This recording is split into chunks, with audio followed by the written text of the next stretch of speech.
Welcome back! We're full-blown stuffed on creamy pasta and also Ash bought some pizza. So that didn't help my stomach ache. Sorry, she's a little bit hyper right now. But that's all gonna change after tonight's segments. So, we are making mojitos. Okay, I don't know if you guys know. I used to bartend back in the day. So I'm used to a pretty professional setup, but we're gonna do with what we got. So with mojitos, you need rum and you need soda water, but I don't like soda water, so I also got lemonade just in case. Also, you need sugar syrup, courtesy of Adrian. He made a DIY sugar syrup with brown sugar and hot water. Awesome. So, you know how I'm sorry.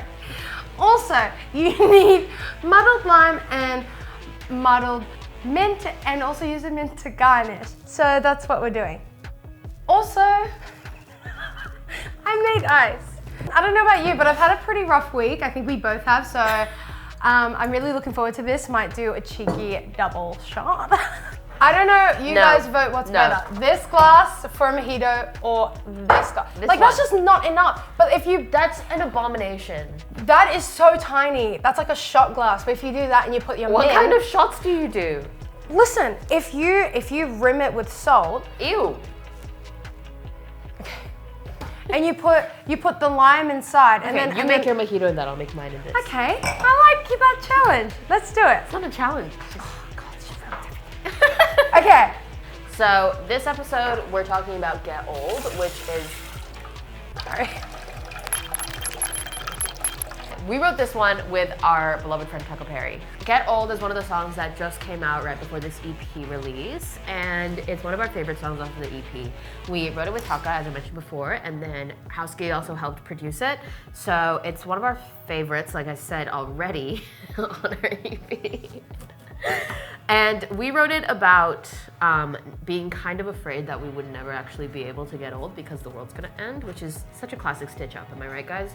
Like global warming, economic collapse, societal annihilation. All that good stuff. All that classic apocalyptic shit, you know what I mean? It all seems kind of plausible at this stage. I wouldn't be surprised, especially after a year like 2020. I'm just like, whatever happens, happens, you know? So we wrote Get Old almost as like a bit of a sarcastic, but at the same time hopeful song about, you know, I can't wait to get old because, you know, I can't wait to get old, but. As you become an adult, you have more things to fear, and like, I guess the stuff that you were looking forward to is kind of like, that's kind of a bummer now. Like, I don't think I'm gonna have kids. I don't think I'm gonna be even old enough to like have kids or have grandchildren. So it's like, I guess part of the, I can't wait to get old is like, I can't wait to just even make it that far and like accomplish the things. And even like, we're adults, but we're still so young. Like, we're still pretty much kids that like, ooh. That like immediately triggered my gag reflex. I shouldn't have done that, sorry. Once you get to that certain age, I think it's like, I don't know, 50 or 60 or 70, you kind of just don't worry about the same things that you worry about now. I guess I'm kind of looking forward to that. Like, I don't have to stress about my skin or my job. I can just do whatever. Which is what she talks about in the first verse. Should we do like a lyric breakdown? Yeah, okay. What's a good amount of rum? So we're just gonna go for a dash of white rum. Lyric breakdown, why not? Verse 1, I wish I was 17. Start of my depression. Facts. Was that the start of your depression? Do you think? Yeah, I was always like too confused when I was younger to even know what like depression was, but like when I was like 17, 18, 19, worst time ever. You know what you do with the mint? What? Slap it. Ooh. It releases all the good shit. Okay. And then some people like to break it up, but I don't like when I drink it, it gets in my mouth, so I'm just gonna maybe just dip a little bit, release the, ooh, right? Nice. And then you save one of these slices for the rim, but you also, for show, for pure show. For pure show. You want some slices in there as well for presentation, right? Oh, you got it, girl. Oh, Okay. A slice of pie. Boom. Yeah, I like that. Started my depression, still stressed about my skin, but now this time I'm broke. When I was a kid, I was not at all stressing about money because I was like, my parents like didn't let me stress about that. But they were stressing about it this whole time. Yeah, I think growing up is just like a shattering of illusions, and a big part of growing up for me was realizing that your parents are people. Like, that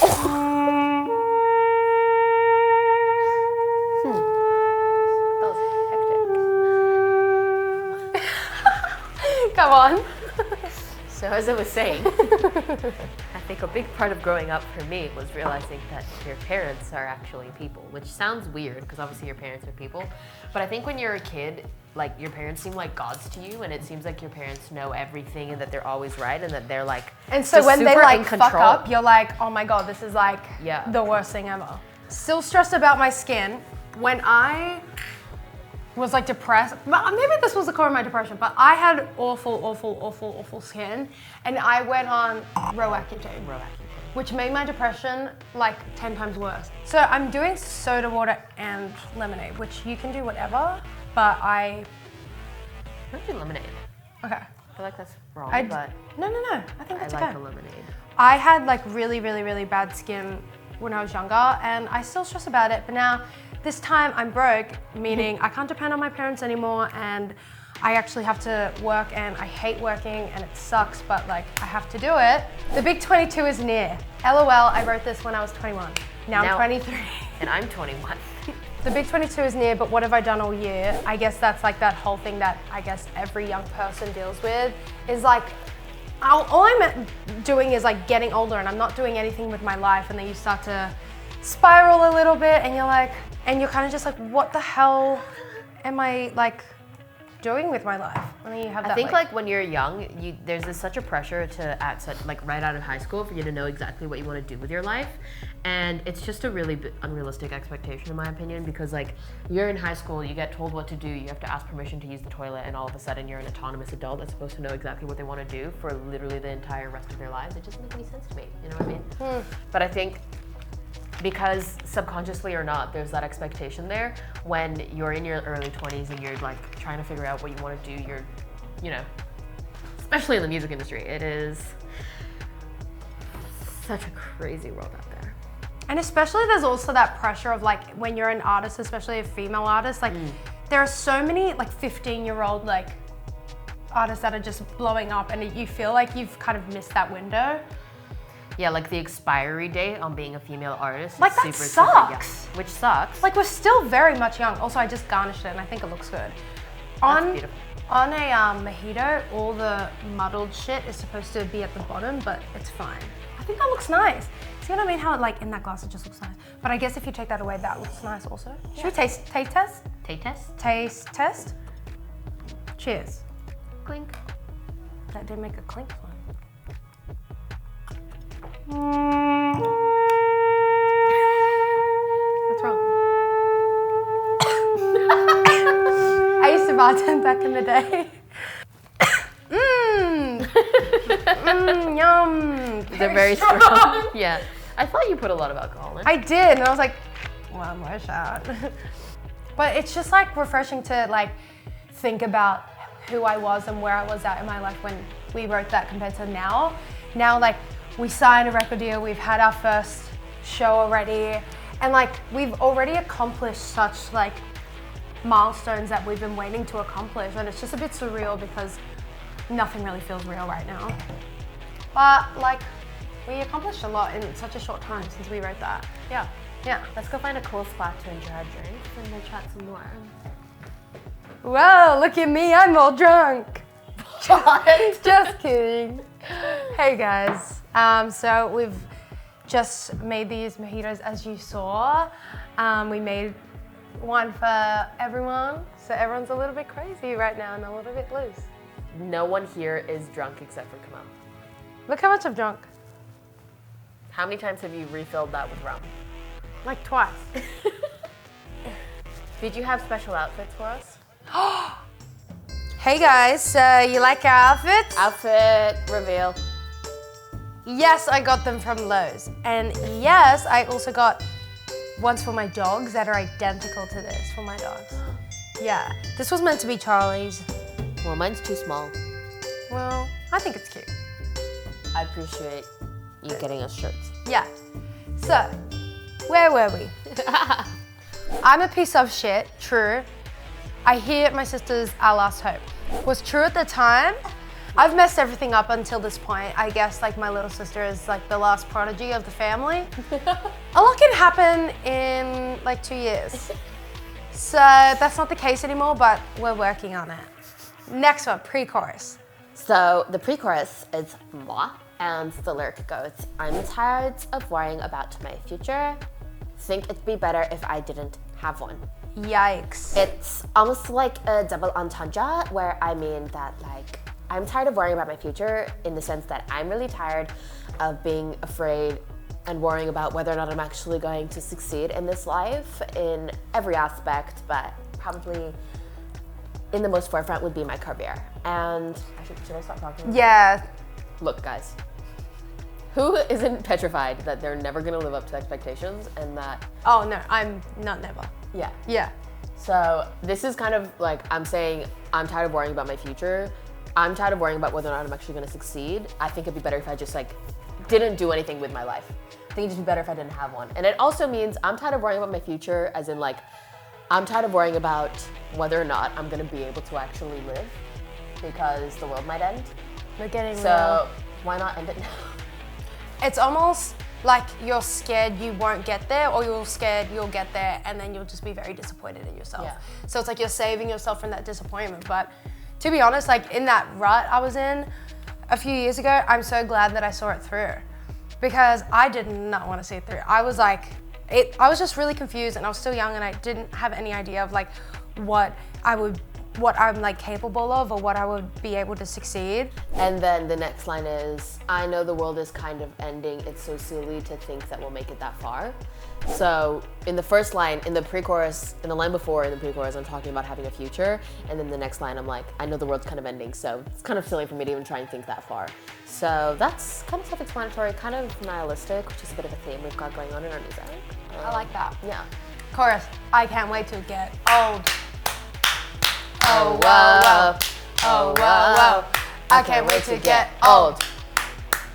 Oh, whoa, oh, I can't wait to get old. So the chorus is self-explanatory. It's the whole premise of the song is like, oh my God, I can't wait to get old. Are we gonna be able to get old? I can't wait to get old. Don't know if we're actually gonna be able to get old. So you get it. Next verse is moi again. Moi aussi. So that line is, maybe as it gets dark, I'll think of you and I start to feel the pain in my chest, cause we were beautiful. So it's kind of just like, maybe when the lights start to dim in my bedroom or on my life force. Oh my God.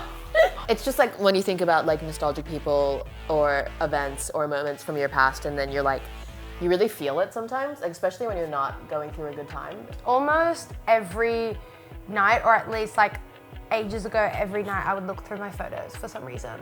From like a year ago, the day before, years ago, like whatever. And then you do get that like nostalgic feeling, but like you can't even feel happy about it. You kind of feel this like weird feeling, or even if we look at photos from ourselves and we're like, wow, we were so pretty back then, or whatever. But like back then we were so depressed, or back then we like really didn't love ourselves. Do you know what I mean? Yeah. So it's kind of like a bittersweet thing about like thinking about. Yeah, and I think I was also like thinking like if I was like an old lady on my like front lawn, think of the house from Courage the Cowardly Dog. Okay. Just like this old wooden house in the middle of nowhere, and I'm just rocking on my like front porch, and like the apocalypse is happening, and like, I don't know, a stampede of zombies is coming my way.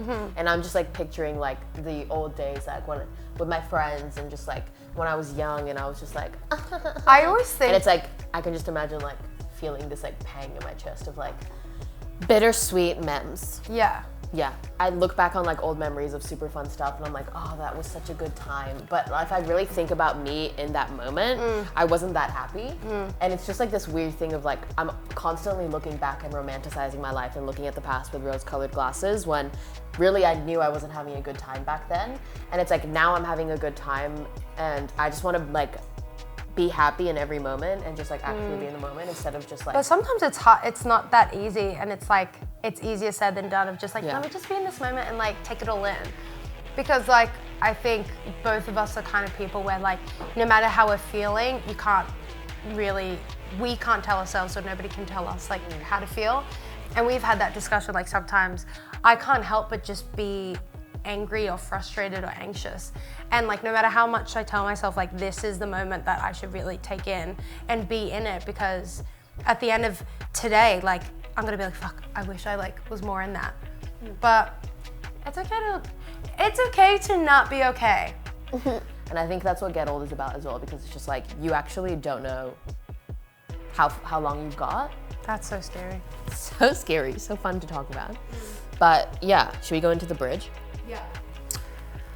Why do pink skies make me cry? Hot as cold as mid-July. So, I don't know what it is, but like a nice pretty sunset really gets me, and it just gets me in my feels and like makes me think about, for some reason I remember like every single nice sunset I've ever seen and like how I was feeling in that moment and where I was at in my life. And I don't know, I'm just like a whore for a good sunset. Hot as cold as mid-July. I feel like that's also the thing of like, when you get old, you become so bitter for some reason. And I don't know, I think that's my worst fear about getting old, is like, I don't want to be that old grumpy bitch. But I think it's like, as sad as it is, I can feel my optimism fading with every year that I get older. Yeah. It's just like, I'm like, I understand old people more and more, because like, yes, when you're 80 years old and you've just seen the worst of everything and you've just really been through it. Yeah. I guess it's just your perspective on things, but I definitely like in the last few years have like really lost my like childhood, like childish optimism and just like blind faith in everything. And I think a lot of like illusions have been shattered, and it's good and it's part of growing up, but it's really, it's really upsetting. Yeah. Also, just to preface, we live in Australia, so July is like the peak of winter, because I think for a lot of people, July is like summer. But Hold me before my lungs give in. Period. We both have crippling asthma. So I think that was kind of funny. Hold me before my lungs give in. I was before thinking I die. more like the air was poisonous and the apocalypse was happening, and it's like, hold me before I take my last breath and I die. Okay, well, I guess that works as well. Mine, I was just like, I have asthma. Hold me before my lungs give in. See you next year beside my coffin. Period. Moral of the story. Moral of the story. Hold the people you love close and dear to you. Be in the moment. And always tell the people that you care about around you that you care about them and that you love them, because you never know when it's going to be their last moment, your last moment, Yeah. the whole planet's last moment. I think take everything as it comes. So we just took you so deep into your feels. You've got tears streaming down your face. You're like, I love sunsets and I'm gonna die. That's what you're thinking. Yeah.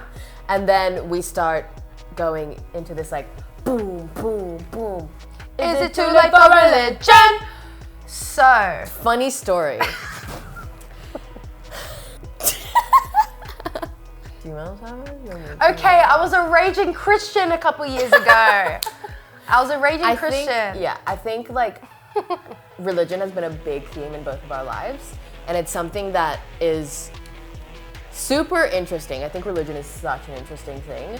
And for me, like I always like, I grew up around the fear of like, what if I died and at that time I wasn't, you know, Christian, or like I hadn't like repented for my sins, so that I was gonna go to hell. Yeah. And I think like for me, when I read that line, I was just like, I can imagine myself like when the world's ending, I'm like, oh my God, is it too late for me to just like be like, God, please, I'm so sorry, God, I just. we don't want this to be taken like any wrong way, but I guess it's just when you're like fearing for your life, you're like, okay, is it too late for religion?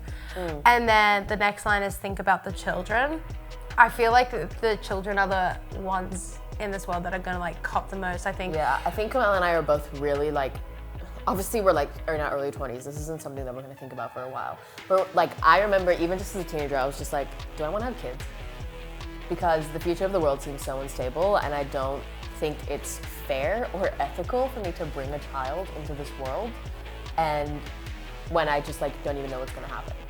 Yeah. Because I feel such a responsibility for like bringing a life into this world. I'm gonna say this shit. I'm gonna have a kid in 5 years, and I'm gonna be like, why did you say? Mom, I just.